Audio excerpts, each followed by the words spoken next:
சந்தியாராகம் சரியில்லை. இன்னைக்கு என்ன நடக்க போகுதுன்னு பார்க்கலாம். வாங்க வீடியோக்குள்ள போலாம். அண்ணி அண்ணி எல்லாமே நம்ம கையை மீறி போயிட்டு இருக்குது. கொஞ்சம் கொஞ்சமா பேசி மாயாவோட அப்பாவை வீட்டுக்குள்ள கூட்டிட்டு வந்துட்டாருன்னு சொல்றாங்க பார்வதி. உங்க மேல எனக்கு நம்பிக்கை குறைஞ்சிக்கிட்டே இருக்குது அத்தை. சீனுக்கு எனக்கும் கல்யாணம் பண்ணி வைக்க மாட்டீங்களோன்னு எனக்கு பயமா இருக்குங்கிறாங்க சாரு. சாரு நான் இருக்கும்போது நீ ஏன் பயப்படுறேன்னு கேக்குறாங்க பத்மா. ஆமா நீ பயப்படாம என்ன பண்ணுவா, நாளைக்கு நிச்சயதார்த்தம் நடக்க போகுதுங்கிறாங்க பார்வதி. நிச்சயதார்த்தத்துக்கு இன்னும் டைம் இருக்குதுல்லங்கிறாங்க. எப்படி ஒரே நாள் தானே இருக்குதுங்கிறாங்க பார்வதி.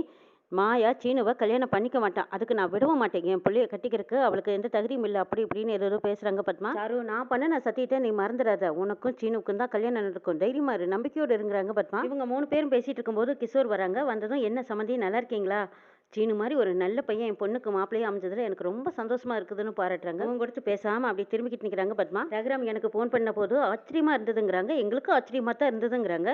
ஆச்சரியம் மட்டும் இல்ல அதிர்ச்சியாகவும் இருந்ததுங்கிறாங்க பத்மா. பத்மா பேசுனதை பார்த்துட்டு என்னடா அது இப்படி பேசுறாங்களேன்னு பாக்குறாங்க கிஷோர். சாருக்குன்னு பேசி வச்சிருந்தா மாப்பிள்ள இப்ப அமையலையேன்னு. சாரு நீ வருத்தப்படுறியா, நீ ஒன்றும் கவலைப்படாத, உனக்குன்னு ஒரு நல்ல லைஃப் உனக்கு பிடிச்ச மாதிரி அமையும்னு சொல்றாங்க கிஷோர். ஆமாம்மா எனக்கு பிடிச்ச வாழ்க்கை எனக்கு அமையும், அதை எங்க அத்தை எனக்கு அமைச்சு கொடுப்பாங்கன்னு சொல்றாங்க சாரு.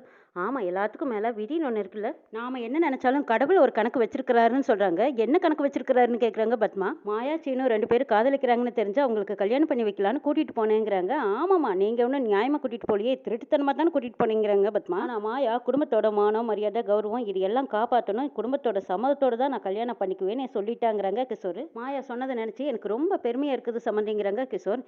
என்ன செய்யறது, அண்ணன் முடிவெடுத்துட்டாரு, பிடிக்கலைனாலும் செஞ்சுதானே ஆகணும். அண்ணன் பேச்சுக்கு மறுவார்த்தை தான் பேச முடியாதுங்கிறாங்க பத்மா. ஏன் சம்மந்தி உங்களுக்கு இந்த கல்யாணத்துல விருப்பம் இல்லையான்னு கேக்குறாங்க. ஏன் விருப்பம் இருந்தாலும் இல்லைனாலும் அண்ணன் முடிவு எடுத்துட்டாரு, நானும் சரின்னு சொல்லித்தான் ஆகணுங்கிறாங்க பத்மா. எவ்வளவு பெரிய சம்மந்தம் ஏற்பாடு பண்ணி வச்சேன், இதோ நிக்கிறாள் சாரு, இவ்வளவு தான் என் பையனுக்கு கல்யாணம் பண்ணி வைக்கலான்னு முடிவெடுத்தேங்கிறாங்க. அதுதான் சீனுவுக்கு விருப்பம் இல்லையேங்கிறாங்க கிஷோர். விருப்பம் இல்லாமலாம் முதல்லயே கல்யாணத்துக்கு அவள் சம்மதிச்சா, நிச்சயதார்த்தமும் நடந்தது. அதுக்கப்புறம் என்னென்னமோ சொல்லி என் பிள்ளைய மாற்றி வச்சுட்டா. ஏன் நீங்களும் உங்க பொண்டாட்டியும் சேர்ந்துக்கிட்டு எங்க குடும்ப நிம்மதியை நீங்க கெடுத்துடலையா, நீங்க 2 பேர் பண்ணின காரியத்தினால எங்க மாமாவையே கொலையும் செஞ்சுட்டீங்கிறாங்க பத்மா. ஐயோ நாங்க அப்படியெல்லாம் நடக்கும்னு நினைக்கவே இல்லைங்க, நினைக்கும் போது என் மனசு கஷ்டமா இருக்குதுங்கிறாங்க. உங்களுக்கு என்ன கஷ்டம், நீங்க நல்லா தானே இருக்கீங்க, கடைசியில் அங்க போய் இங்க வந்து இப்போ ஓடுகாலியோட பிள்ளைக்கு தான் என் பையனை கல்யாணம் பண்ணி வைக்கும்படி ஆயிப்போச்சு. நல்ல சம்மந்தத்தை விட்டுட்டு ஓடுகாலி பிள்ளைக்கே என் பையனை கட்டி வைக்கிறது எனக்கு விருப்பம் இல்லைங்கிறாங்க பத்மா. வந்து என்ன இப்படி எல்லாம் பேசுறீங்கன்னு கேக்குறாங்க கிஷோர். நான் ஒன்னும் சும்மா சொல்லலையே, ஓடி போனவ தானே உங்க பொண்டாட்டி, ஓடி போன புள்ள தானே மாயா. அண்ணி நீங்க சொல்றது சரிதான், இந்த மாயாவும் ஓடி போய் தானே கல்யாணம் பண்ணிக்க பார்த்தா, அப்புறம் ஏதோ இப்போ எல்லாத்தோட சம்மதத்தோட கல்யாணம் நடக்க இருக்குதுங்கிறாங்க பார்வதி. அப்படி ஒரு வேலை ஓடி போய் கல்யாணம் பயந்தாலும் என்ன ஆயிருந்திருக்குங்கிறாங்க பார்வதி. என்ன ஆயிருந்திருக்கும், இந்த குடும்பத்துல இன்னொரு உயிர் எடுத்திருப்பா இந்த மாயாங்கிறாங்க. ஓடுகாலியோட பிள்ளையை என் பையனுக்கு கட்டி வச்சா நாளைக்கு கேட்கறவங்க கிட்ட ஓடுகாலியோட பொண்ணை தான் என் பையனுக்கு கல்யாணம் பண்ணி வச்சிருக்கேன், இந்த குடும்பத்துல இருக்கிறவங்களோட உயிரை எடுத்தவளோட பிள்ளையை தான் நான் மருமல் ஆய்க்க போறேன்னு நானும் பெருமையா சொல்லிக்கலாம் பாருங்கன்னு பத்மா ஏசி பேசுறாங்க. 4 பேர் கேட்கும் போதும் பேசும்போதும் நம்மளுக்கு தான் அசிங்கமா இருக்குங்கிறாங்க பார்வதி. அது 4 பேர் கேட்கும் போது அசிங்கம் அவமானம் இதெல்லாம் நமக்கு தான் பாருங்க. இவங்களுக்கு அதை பத்தி எல்லாம் கவலையே இல்லை. மாயாவோட அம்மா எதை பத்தியுமே யோசிக்காம ஓடி போனவதானுங்கிறாங்க பத்மா. கௌரவம் இதை பத்தி எல்லாம் இவங்களுக்கு எதுவுமே தெரியாது. என் பையனை முதல்ல சொல்லணும், ஓடுகாலி பெத்த பிள்ளையத்தான் வேணும்னு வேற நிக்கிறானே. அம்மா புத்தி பொண்ணுக்கும் இருக்கு, கல்யாணத்துக்கு அப்புறமா இவளும் அவங்க அம்மா மாதிரி ஓடி போகாம இருந்தா சரி, எதுக்கு நம்ம தயாரா தான் இருக்கணும்னு சொல்லிட்டு பத்மா பார்வதி சாரு 3 பேரும் போறாங்க. கிஷோர் மாயாவோட ரூம்ல கொண்டிருக்காங்க. என்னப்பா இங்க கொண்டிருக்கீங்க, ஏன் உங்க ரூம் நல்லா தானே இருக்கும், அங்க என்ன வெந்தனி வராது, ஆனா இங்க வெந்தனி இருக்கும். இவங்க எல்லாருமே வெளியில காய வச்சு தான்ப்பா தண்ணி ஊற்றிக்குவாங்க, உங்களுக்கு வேணும்னா சொல்லுங்க உங்க ரூமுக்கு நான் அரேஞ்ச் பண்றேங்கிறாங்க. என்ன நான் கேட்டுட்டே இருக்கேன், நீங்க எதுவுமே பேசாம அமைதியா இருக்கீங்களே, என்னாச்சுன்னு கேக்குறாங்க மாயா. என்னாச்சு கண்ணு கலங்கி இருக்குது சொல்லுங்கன்னு கேக்குறாங்க. இல்ல உனக்கு ரொம்ப நாள் கழிச்சு பாக்குறதுனால அதனாலதான் அந்த சந்தோஷம் தான் எனக்கு அப்படிங்கிறாங்க. உங்க ஃபேஸே டல்லா இருக்கு, என்னமோ நடந்திருக்கு, ஏதோ நடந்திருக்கு, நீங்க சொல்ல மறுக்கிறீங்க, இப்ப என்கிட்ட சொல்ல போறீங்களா இல்லையான்னு கேக்குறாங்க மாயா. இந்த வீட்டுல உன்னை ஏத்துக்கிட்டாங்கன்னு நினைச்சேன், ஆனா இன்னும் சில பேர் இந்த வீட்டுல உன்னை ஏத்துக்கல, அம்மாவுக்கு கிடைக்க வேண்டிய மரியாதையும் இந்த வீட்டுல இல்ல. ஏன் இப்படி பேசுறீங்க, யாரோ என்னமோ உங்களை சொல்லியிருக்காங்க, என்ன சொன்னாங்க, யாரும் என்ன சொன்னாங்க சொல்லுங்க என்கிட்டன்னு கேக்குறாங்க மாயா. கிஷோர் எல்லாம் நடந்ததையெல்லாம் சொல்றாங்க. அவங்க அம்மா பத்தி அப்படியே பிள்ளைக்கு இருக்குதுன்னு பத்மா பேசினாங்கன்னு சொல்லிடுறாங்க கிஷோர். அத்தையா அப்படி பேசினாங்கன்னு கேக்குறாங்க மாயா. ஆமா மாயா, நானும் உன் அம்மாவும் எந்த தப்புமே பண்ணல, ஆனா அவளை பத்தி எப்படி தப்பா பேசுறாங்க, விரும்பணும் கல்யாணம் பண்ணிக்கிட்டோம் அது தப்பா, உன் தாத்தா இறந்து போவாங்கன்னு நாங்க நினைச்சு கூட பார்க்கல, உங்க அம்மாவும் அவங்க அப்பா இறந்ததை நினைச்சு எப்படி எல்லாம் வருத்தப்பட்டா உனக்கும் தெரியுமா. அதனால இந்த குடும்பம் அவளை ஏத்துக்கவே இல்லை மாயா. மேல இருக்கிற கோபம் இந்த வீட்டுல சில பேருக்கு இன்னும் போகவே இல்லை, அந்த கோபம் உன்னையும் தொடருமோன்னு எனக்கு பயமா இருக்குதுங்கிறாங்க கிஷோர். இந்த குடும்பத்துக்கு நீ எவ்வளவுதான் நல்லது செஞ்சாலும் அப்பவும் உங்க அம்மாவோட பேரை கெடுக்கிறதுக்கு தான் பாக்குறாங்க. உங்க அம்மா இறந்தும் கூட உங்க அம்மாவோட பேரை இப்படி கெடுக்கிறாங்களேன்னு எனக்கு ரொம்ப கஷ்டமா இருக்கு. நானும் எதுவுமே சொல்லக்கூடாதுன்னு ரொம்ப பொறுமையா இருந்தா ரொம்ப ஓவரா தான் போறாங்களா, இதை இப்படியே விடக்கூடாது, நான் இப்பவே போய் கேட்கறேங்கிறாங்க மாயா. மாயா வேண்டாம் விட்டு, இது பிரச்சனை பண்ணாத அப்படிங்கிறாங்க கிஷோர். இல்ல நான் இதை சும்மா விட மாட்டேன், நான் இப்பவே போய் கேட்கறேன்னு சொல்லிட்டு மாயா வராங்க. சொல்றாங்க. பார்வதி, பத்மா, சாரு 3 பேர் ஒரு ரூம்ல உட்காந்துருக்காங்க. அண்ணி நீங்க கேட்ட கேள்விக்கு அந்த ஆளோட முகத்தை பாத்தீங்களா, அப்படியே பேய் எறிஞ்ச மாதிரி இருண்டு போச்சு பாத்தீங்களாங்கிறாங்க பார்வதி. சீனுவை கட்டி வைக்கிறதுக்கு எனக்கு விருப்பமே இல்ல, அப்படி இருக்கும்போது வந்து என்ன சமந்தி சமந்தின்னு கூப்பிட்டா எனக்கு இதெல்லாம் நினைச்சு கோவம் வராதாங்கிறாங்க பத்மா. நீங்க இப்படி பேசி இதனால ஏதாவது பிரச்சனை வந்துடாதான்னு கேக்குறாங்க சாரு. வந்தா வரட்டும், எனக்கு என்னங்கிறாங்க பத்மா. அப்ப கரெக்டா மாயா வந்துட்டாங்க. மாயா வந்ததும் 3 பேர் எழுந்திருச்சு நிக்கிறாங்க. மாயா வந்து கேள்வி கேக்குறாங்க. அத்தை, ஏன் எங்க அப்பா கிட்ட இப்படி எல்லாம் பேசினீங்க, எப்படி பேசினேன்னு கேக்குறாங்க பத்மா. எங்க அப்பா உங்ககிட்ட சம்மந்திங்கிற ஒரு உரிமையில உங்ககிட்ட வந்து பேச வந்தாங்க. உங்களுக்கு பிடிக்கலன்னா நீங்க பேசாம விலகி போயிருக்கலாமே, ஏன் இப்படி எல்லாம் பேசுனீங்கன்னு மாயா கேக்குறாங்க. ஏய் எங்க அண்ணி அப்படி என்னடி உங்க அப்பா பேசினாங்கன்னு கேக்குறாங்க பத்மா. எங்க அப்பாவையும் அம்மாவையும் அசிங்கப்படுத்தி அவமானப்படுத்தி இருக்காங்கன்னு சொல்றாங்க மாயா. ஏன் இப்படி அசிங்கமா அவமானமா பேசுனீங்கன்னு கேட்கும்போது நான் ஒன்னும் இல்லாதையெல்லாம் சொல்லலிக்கே, உங்க அம்மா செஞ்ச காரியத்தை தானே நான் பேசினேன்.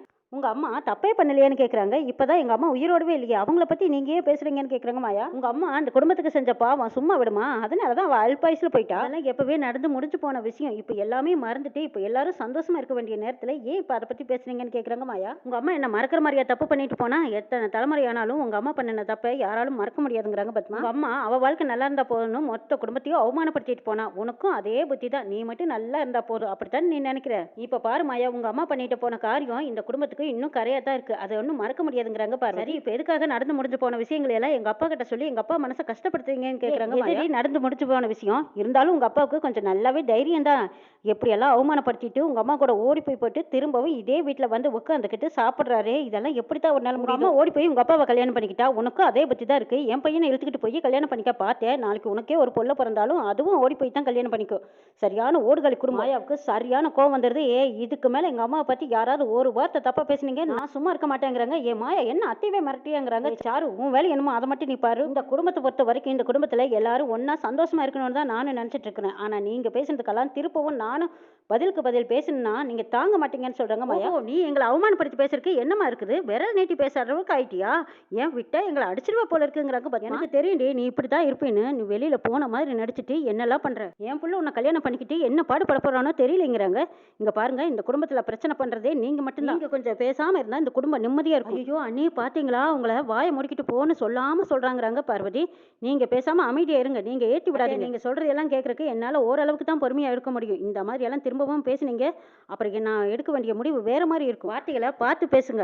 ஒருத்தரோட லைஃப்ல அடிச்சா கூட அடி மறந்துடும். ஒருத்தரை பத்தி பேசின வார்த்தை அது லைஃப் லாங்க இருந்துகிட்டே தான் இருக்கும்.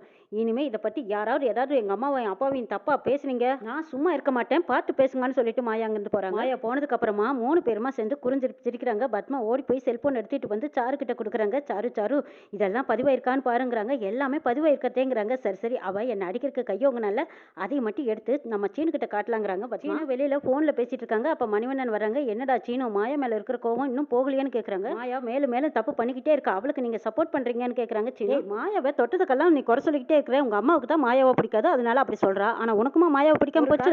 மாயாவை லவ் பண்ண முடியாம நீ எவ்வளவு கஷ்டப்பட்ட, அதெல்லாம் உனக்கு மறந்து போச்சு. கல்யாணம் பண்ணிக்க முடியலையேன்னு கஷ்டப்பட்டேன், இப்போ உன்னை கல்யாணம் பண்ணலான்னு முடிவு பண்ணதுக்கு அப்புறமா உனக்கு என்ன மாப்பிள்ள சொகுசு வந்துச்சா, அவ மேல இருக்கிற தப்பு உங்களுக்கு தெரியலங்கிறாங்க. அவ மேல என்னடா தப்பு இருக்குதுன்னு கேக்குறாங்க மணிவண்ணன். அம்மாவா அவ அப்படி பேசலாமா, அம்மாவுக்கு அவ மரியாதை கொடுக்கணும் இல்லங்கிறாங்க. மரியாதையோட பேசினா தான் மரியாதை கொடுப்பா, உங்க அம்மா பண்ற தப்பெல்லாம் உனக்கு கண்ணுக்கே தெரியலடா. மாயா இந்த வீட்டுக்கு வந்ததுல இருந்து உங்க அம்மாவுக்கு மாயாவை பிடிக்காம இருந்தது, சாருவை தான் மருமகளா கொண்டு வரணும்னு அவ ஆசைப்பட்டா, அவ ஆசை நடக்கலையேங்கிறதுனால தான் இப்ப மாயா மேல இவ்வளவு கோபப்படுறா உங்க அம்மா. ஒரு சாரி கேட்டிருந்தா அன்னைக்கே பிரச்சனை முடிஞ்சிருக்கமல்லங்கிறாங்க சீனு. சரி இருக்கட்டும்டா, சரி இருக்கட்டும், நீ என்கிட்ட சாரி கேளுங்கிறாங்க. எதுக்குப்பா நான் சாரி கேட்கணுங்கிறாங்க. டே கேளுடா அப்படிங்கிறாங்க. இல்லப்பா நான் எதுக்கு கேட்கறேன், நான் எந்த தப்புமே செய்யாத உங்ககிட்ட எதுக்காக நான் சாரி கேட்கணுங்கிறாங்க சீனு. தாண்டா மாயாவும் எந்த தப்புமே செய்யாத எப்படிடா சாரி கேட்பா, பெத்தப்பா கிட்ட சாரி கேட்கறக்கே இவ்வளவு யோசிக்கிறியே, அப்படி தாண்டா மாயாவுக்கும் இருக்கு. தப்பே பண்ணாம அவ எப்படிடா போய் மன்னிப்பு கேட்பா. மாயா தப்பு பண்ற பொண்ணு கிடையாது, உங்க அம்மாவுக்கெல்லாம் மரியாதை கொடுக்க தெரிஞ்சவதான். ஒருவேளை இந்த பிரச்சனை இப்படி பெருசாயிட்டே போனா உன் கல்யாணம் நின்று போயிட்டா நீ என்னடா பண்ணுவ. மாயா உனக்கு ஒரு வேலை கிடைக்காம போயிட்டா உன் வாழ்க்கையில நிம்மதி இருக்குமா. மாயா உனக்கு நல்லது செஞ்சவ, உன் வாழ்க்கை நல்லா இருக்கணும்னு நினைச்சவ, நீ யோசிச்சு சின்ன சின்ன சண்டையை வச்சு உன் வாழ்க்கையை நீ இழந்துடாததாங்கிறாங்க. இல்ல மாயா மேல எனக்கு என்ன கோவம் இருக்க போகுது, மாயா கிடைக்கணுங்கிறக்காக நான் எவ்வளவு கஷ்டத்தை தாண்டி வந்திருக்கேங்கிறாங்க. தெரியுதாடா, அப்ப சின்ன சின்ன பிரச்சனை இவ்வளவு பெருசு பண்ணாதீங்கிறாங்க மணிவண்ணன். மாயா கிட்ட சகஜமா பேசிடாங்கிறாங்க. சரிங்கிறாங்க சீனு. போன் அந்த பக்கமா வச்சிருந்து எடுத்து சோப்புல வைக்கிறாங்க. இது எப்படா போன் வாங்கினேன்னு கேக்குறாங்க. ஜவுளி கடை திறந்த மேல அப்பவே வாங்கிட்டாங்கிறாங்க. ஆமாண்டா, உலகமே போன்ல தான் சுத்திட்டு இருக்காங்க. 2 பேரும் பேசிட்டு இருக்கும்போது ஒரு வீடியோ வருது, அதை எடுத்து பாக்குறாங்க. மாயா பத்மாவை பார்த்து விரல் நீட்டி பேசினதா மட்டும்தான் போனை எடுத்து அனுப்பியிருக்காங்க சாரு. மாயா அம்மா கிட்ட நடந்துகிட்ட காரியத்தை பாருங்கன்னு சொல்லி போன்ல காட்டுனதும் உடனே கோபத்தோட வீட்டுக்கு போறாங்க. போய் என்ன ஏதுன்னு கூட கேட்கல, மாயா ரூமுக்கு போறாங்க. மாயாவை பாக்குறாங்க. மாயாவும் சீனும் ஒருத்தருக்கு ஒருத்தர் பார்த்துட்டு இருக்கிற அந்த நிமிஷத்துல ஓங்கி பலார்னு மாயா கண்ணத்துல அரைஞ்சிடுறாங்க. சீனுவோட முட்டாள்தனத்தையும் சந்தேகப்படுற புத்தியும் பார்த்துட்டு மாயா என்ன முடிவெடுக்க போறாங்கன்னு நாளை எபிசோட்ல பார்க்கலாம்.